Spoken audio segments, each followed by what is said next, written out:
Jamie Rivera realized two things in the same second. First, that he had forgotten where he parked his car. Second, that Ezra Sullivan was watching him like someone watching their entire world crumble. And Jamie had no idea why. He laughed at himself and at the situation. A soft, bewildered sound. Because what else do you do when a man who has barely looked at you for 4 years suddenly stares at you like you hold the detonator to his heart? But that was the beginning, or the beginning again, of a story Jamie never expected to rewrite. The morning air in Boston felt suspiciously dramatic for a Thursday. The chilly breeze slid beneath his jacket as Jamie stood in the parking garage of the courthouse, rubbing his temples. He hadn't slept well, and stress always made his memory foggy, sometimes in small ways, sometimes in ways that left him embarrassed for days. Today was definitely going to be one of those days. He unlocked a random sedan that wasn't his. That should have been his first clue. His second clue was Ezra's voice, slicing through the air like it had been waiting years to speak.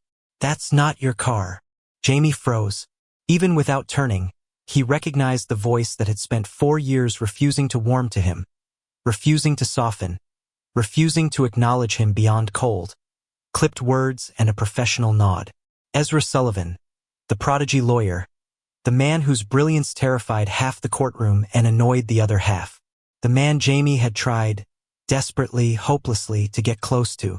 The man who shut every attempt down. Jamie turned slowly. Right. I knew that. He lied. Mostly because Ezra's eyes were burning holes through him. Ezra walked closer, his steps faster than usual. Tension coiled into every line of his body. His tie was crooked, which was wild enough. Ezra was never anything less than immaculate. "Jamie," Ezra said, and Jamie blinked. In 4 years, Ezra had never said his name like that. Like it mattered. Like it shook him. Like it frightened him. Jamie forced a smile. "You okay? You look like someone broke into your apartment and organized your books in the wrong order." Ezra didn't laugh. Didn't even glare.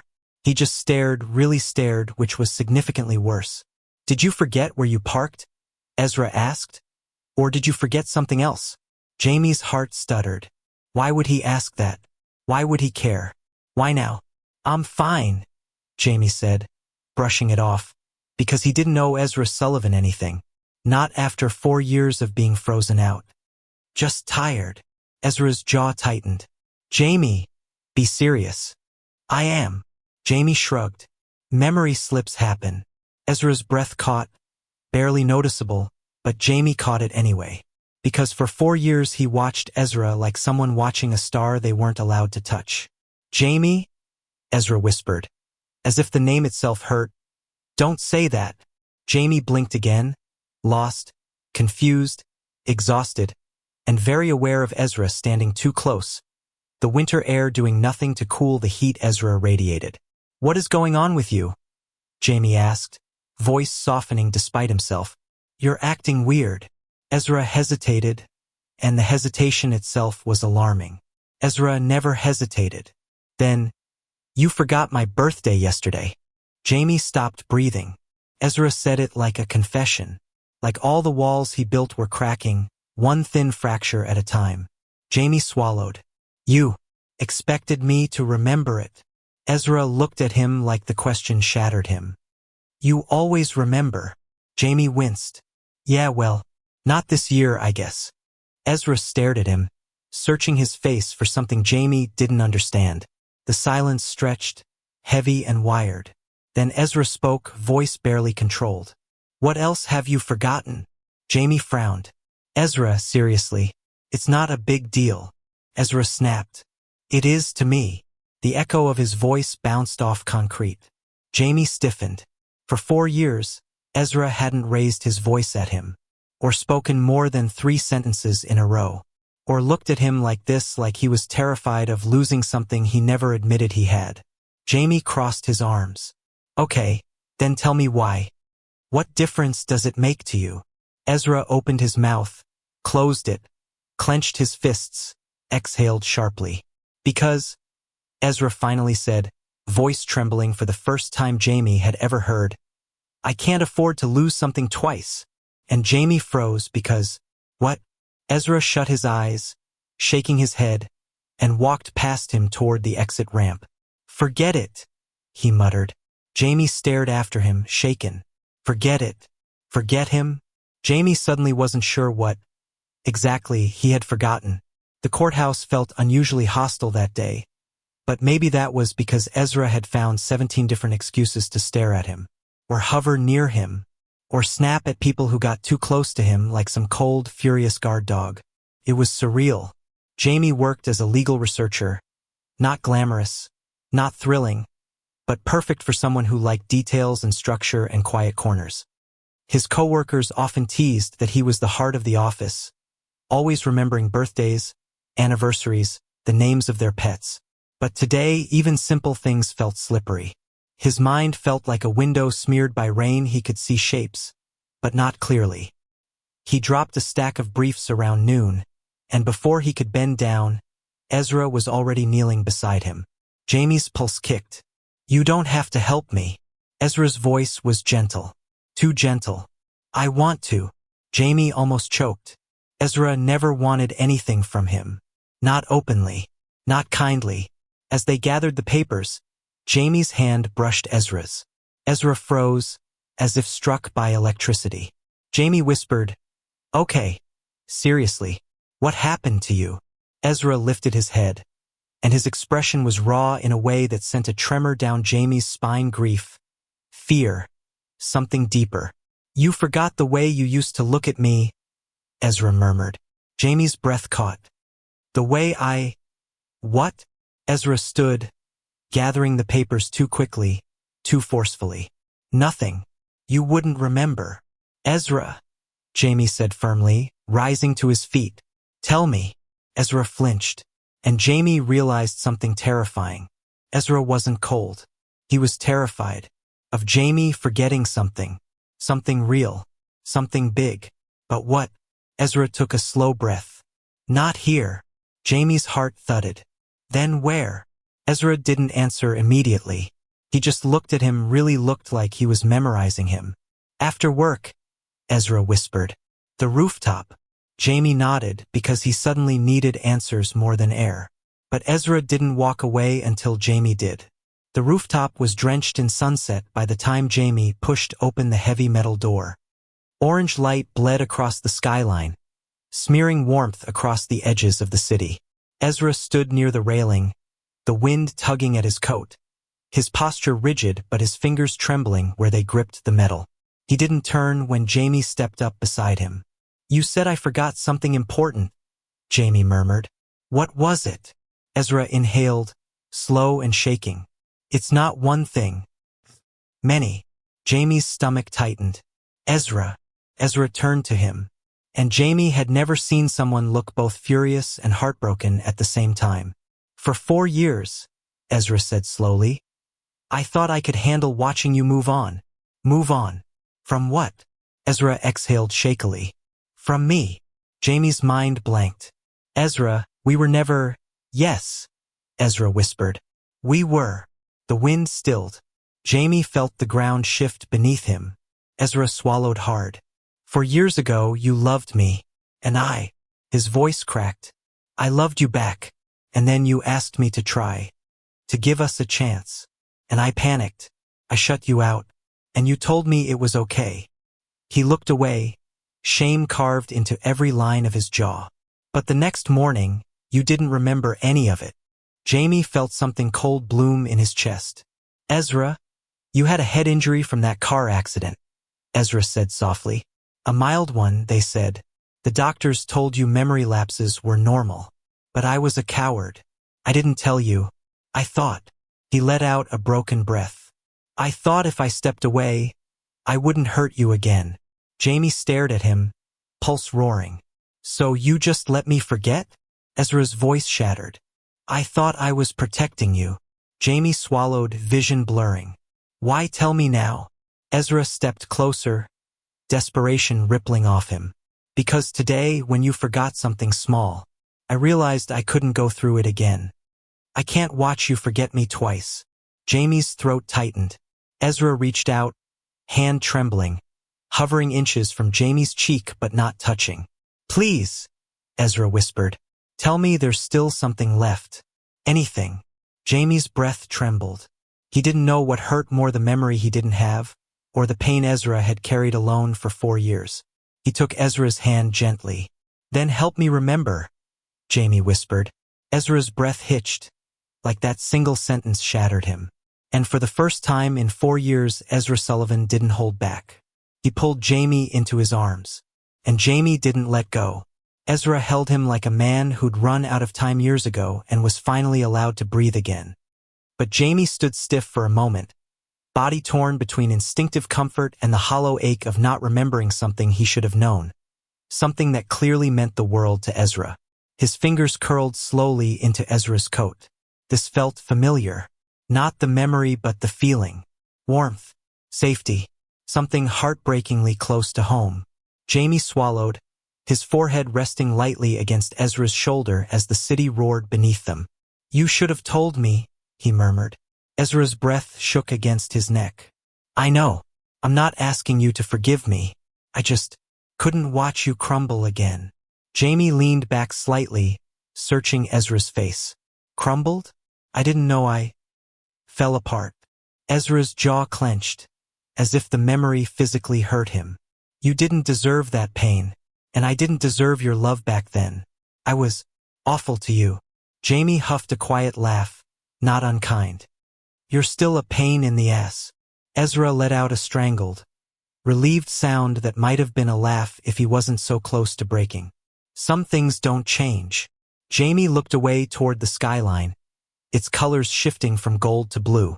But some do, he said softly. You weren't like this before. Ezra paused. I don't know who I was before to you, but I know who I was because of losing you. Jamie glanced at him. Tell me. Ezra inhaled, then exhaled through his nose the way he did right before presenting a case, except there was nothing professional about this. Nothing clean. Nothing rehearsed. I was a coward, Ezra said. Brilliant at my job. Terrible with my heart. You made me feel everything too intensely. I didn't know how to let someone in without losing my balance. His voice shook. And when you confessed you loved me, it terrified me. Not because I didn't love you back, but because I did. More than I could handle. Jamie's heartbeat stumbled. Ezra, I pushed you away, Ezra continued. I was cold, distant. I told myself that if I kept control, nothing could hurt me. Jamie rubbed his thumb over Ezra's hand unconsciously. Did it work? Ezra gave a small, broken laugh. No, because the moment I lost you, really lost you, I realized I'd been hurting myself more than anything. Jamie looked at him, and Ezra's eyes flicked down to their joined hands before returning to Jamie's face. Let me try again, Ezra whispered. Let me try. With you. Jamie exhaled shakily. I don't remember loving you, but I remember wanting to. Ezra's eyes widened, hope flickering like a fragile flame. That's enough. Jamie smiled faintly, though confusion still swirled inside him. Should we talk about this somewhere that's not a windy rooftop? Ezra's mouth twitched. Probably. The wind swept between them as they stepped back, and for a moment Jamie felt the sudden cold where Ezra's body had been. Ezra must have felt it too. He lingered close, reluctant to create distance. Jamie's phone buzzed in his pocket, but he ignored it. Ezra gestured toward the stairwell. Dinner? My place. Jamie snorted. Your place? Isn't that a bit fast considering I don't remember dating you? Ezra's ears actually went pink. We didn't date. Not really. We were something undefined. Jamie raised an eyebrow. Sounds messy. It was, Ezra admitted. Jamie softened. Then maybe we can do it right this time. Ezra swallowed. I'd like that. More than anything. And for the first time in hours, maybe years, Ezra Sullivan smiled. Not the polite courtroom smile, or the tight-lipped professional one, but something real, something warm, something that looked suspiciously like love. Jamie stared at it, stunned. No wonder I fell for you, he whispered before he could stop himself. Ezra froze, breath catching, and Jamie quickly looked away, cheeks warming. I mean, probably. Ezra's voice dipped soft. Probably, he echoed. They walked down the stairwell, side by side, their hands brushing once, twice, before Jamie hooked his pinky around Ezra's. Ezra froze mid-step but didn't pull away. When Jamie peeked up at him, Ezra's expression was full of something tender and terrified and overwhelming. He didn't speak. He didn't need to. Ezra's apartment was exactly what Jamie expected and nothing he was prepared for.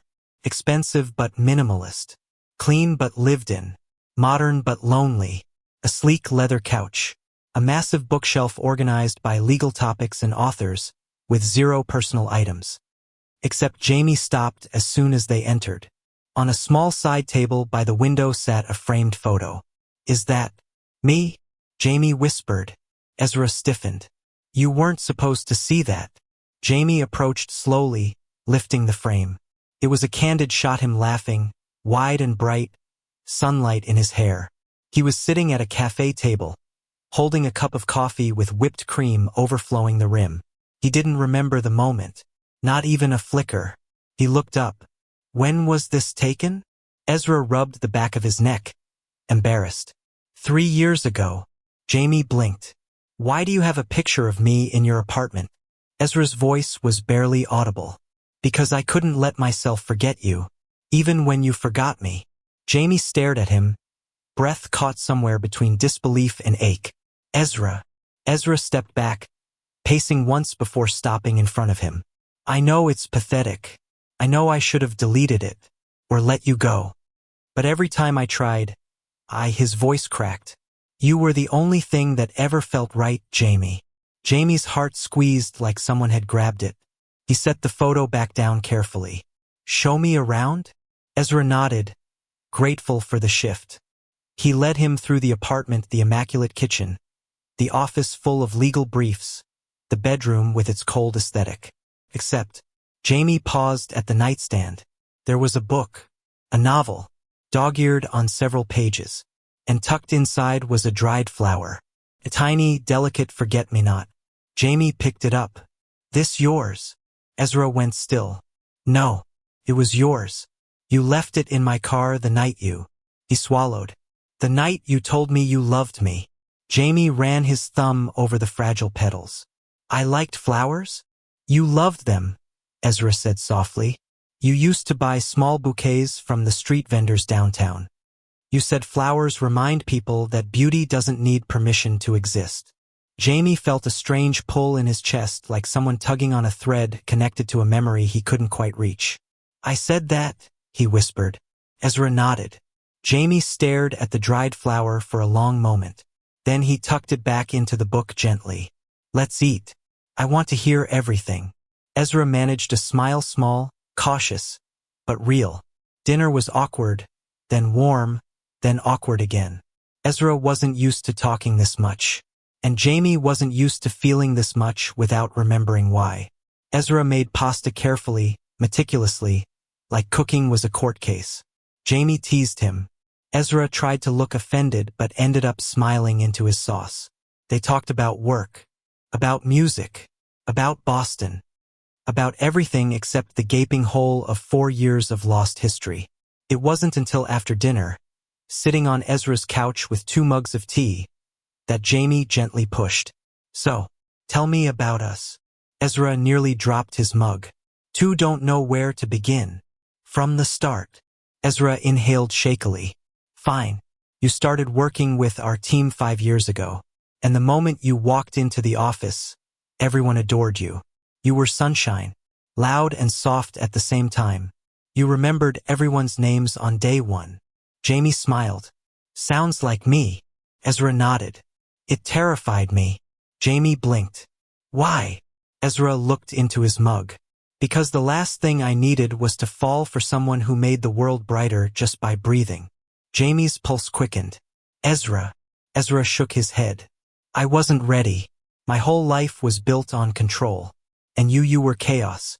Beautiful chaos." Jamie's throat warmed painfully. "So what did I do?" he asked. "You tried to be my friend," Ezra whispered. "Every day. You brought me coffee. You left notes on my desk. You dragged me to lunch. You asked about my life." Ezra's voice cracked. "And I shut you out. Every time." Jamie felt anger bloom in him, not for himself, but for the version of him who must have tried so hard, so genuinely. Why did I keep trying? Ezra's voice was barely a breath. Because you said I looked lonely, and you couldn't stand that. Jamie closed his eyes, overwhelmed. And then, he asked. Ezra hesitated. Then, you stopped trying. For a while, you said you were tired of hurting. But then I got sick one week, and you showed up at my apartment with soup, blankets, medicine, everything. That night we talked, really talked. Jamie felt something tremble inside him. You confessed 3 weeks later. Jamie's voice was barely audible. And you pushed me away. Ezra nodded slowly, agony flickering across his eyes. I did. And you cried. Not loud. Not messy. Just quietly. The way someone cries when hope dies. Jamie's hand covered his mouth. Ezra continued, voice breaking. You told me you'd wait for me to figure myself out. His breath shook.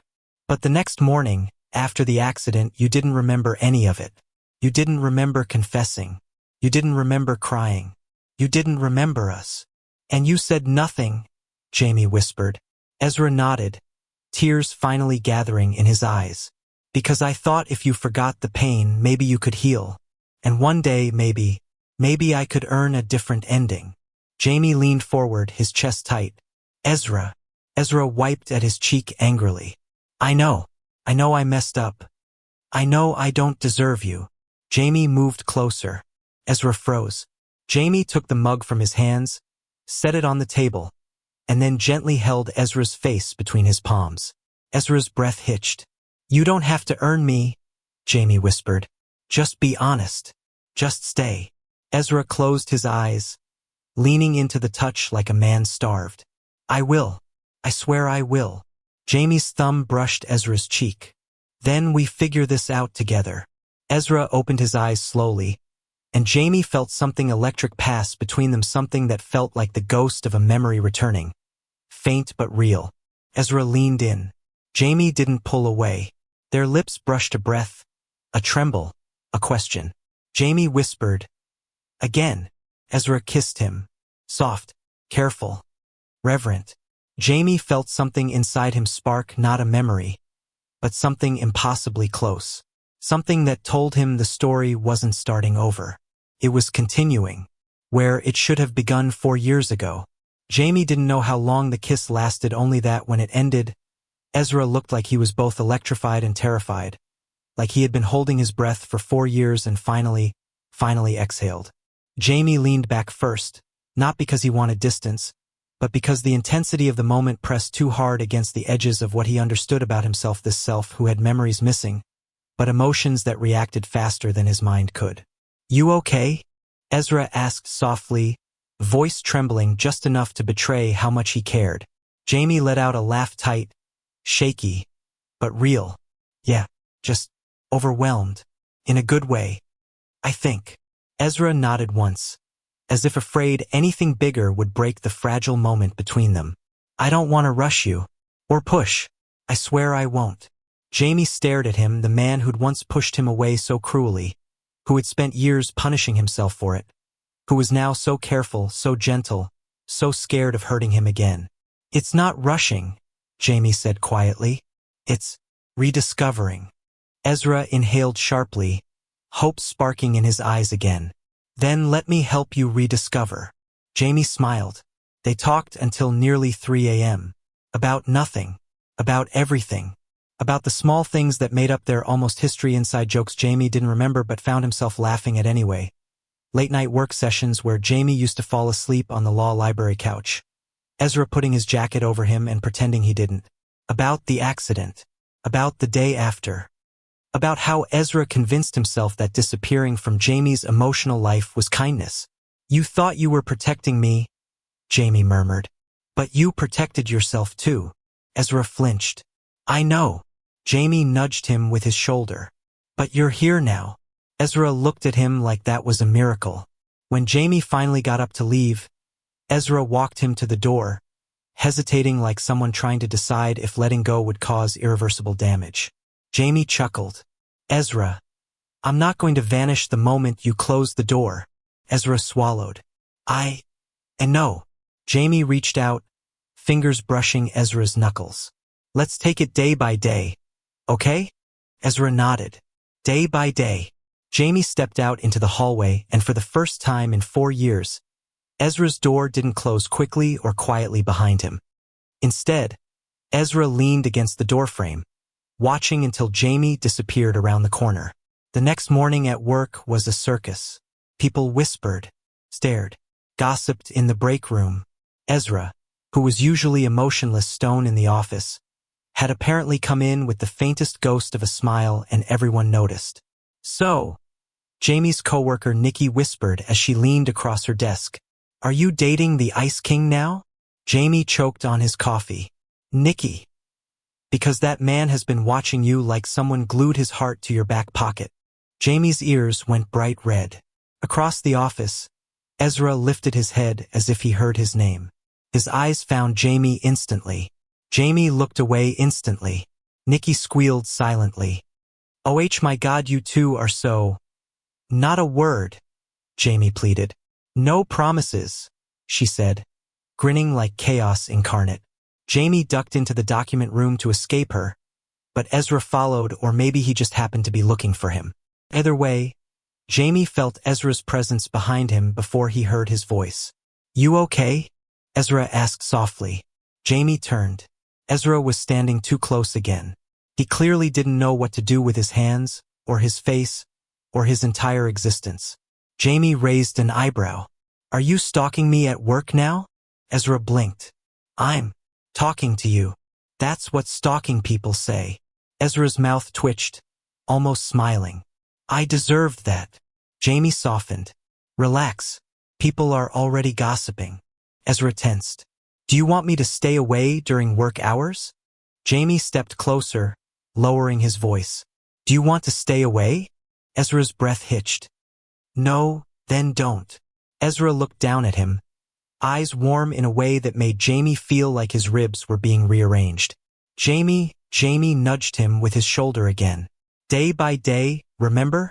Ezra nodded, and for the first time at work, Ezra reached out just a brush of his fingers against Jamie's wrist. So small no one would notice, but enough to send a tremble up Jamie's arm. Jamie watched him walk away, feeling his pulse where Ezra touched him. Maybe memory wasn't everything. Maybe feelings were their own kind of remembering. The following week became a rhythm they both fell into too easily. Lunch together, sometimes talking, sometimes sitting in comfortable silence. Late-night texts about cases, then about books, then about childhood stories. Ezra slowly letting down walls Jamie hadn't realized were still in place. Jamie slowly rebuilding trust in someone he didn't fully remember loving, but who made him feel safe in ways that didn't need remembering. They didn't kiss again for days. Ezra wouldn't initiate. Jamie could tell he wanted to, could see it in the way Ezra's gaze lingered a moment too long, or the way his hand hovered near Jamie's on the couch, never touching. Jamie finally asked him why. Ezra looked at him with an expression so vulnerable it nearly gutted him. "Because I don't want to take more than you're ready to give." Jamie cupped Ezra's jaw and whispered, "Then take what I'm giving right now," and kissed him. Ezra melted carefully, reverently, like he still believed Jamie was sunlight and he might burn himself on it. Jamie pulled him closer. Ezra breathed his name like a confession. 3 weeks passed, and then Jamie found it. A box tucked away in his apartment closet. Small, dusty, old. Inside were notes, dozens of them, all written in his handwriting. For Ezra, reminders to eat, stupid jokes, encouragement for trials, tiny doodles of flowers, coffee receipts with messages scribbled in the margins. 4-year-old pieces of paper that had somehow survived every purge of belongings. Jamie sat on the floor and read each one, heart tightening with every line of the person he used to be, the person who loved Ezra openly, fearlessly, maybe recklessly. One note, folded carefully, made his breath stop.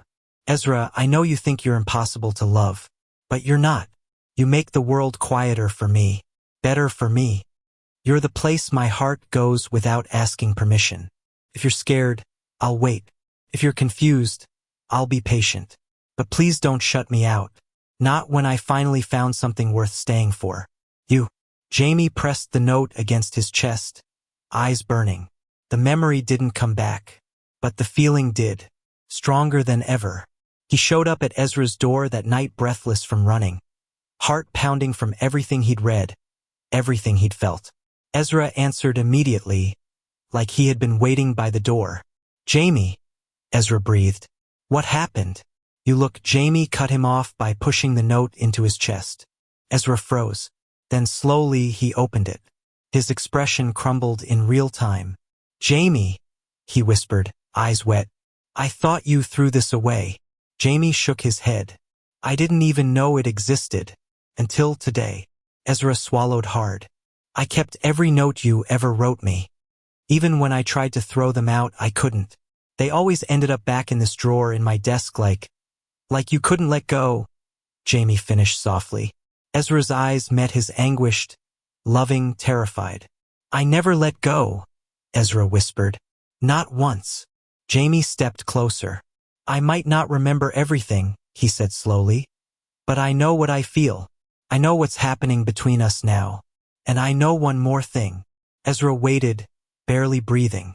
Jamie reached up, cupping Ezra's face with both hands. I'm falling for you again. Ezra's breath broke in his chest. Jamie. And this time, Jamie whispered, you don't get to run. Ezra surged forward, kissing him with 4 years of longing, fear, regret, hope, everything he'd buried and everything he desperately wanted to give. Jamie held on, fingers curling in Ezra's hair, pulling him closer until there was no space left between them, no past big enough to keep them apart. Ezra pulled back just enough to rest his forehead against Jamie's, voice shaking. I won't run. Not again. Not ever.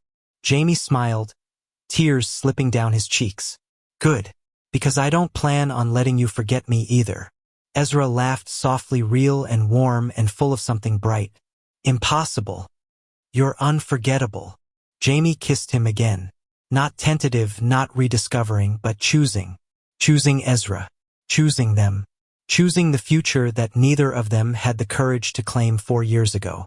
And when Ezra wrapped his arms around him, holding him like a promise he finally believed he deserved to keep, Jamie whispered against his lips, day by day, and then forever. Ezra breathed, forever. Thank you for listening. If you find it interesting, please like and subscribe to follow the next stories.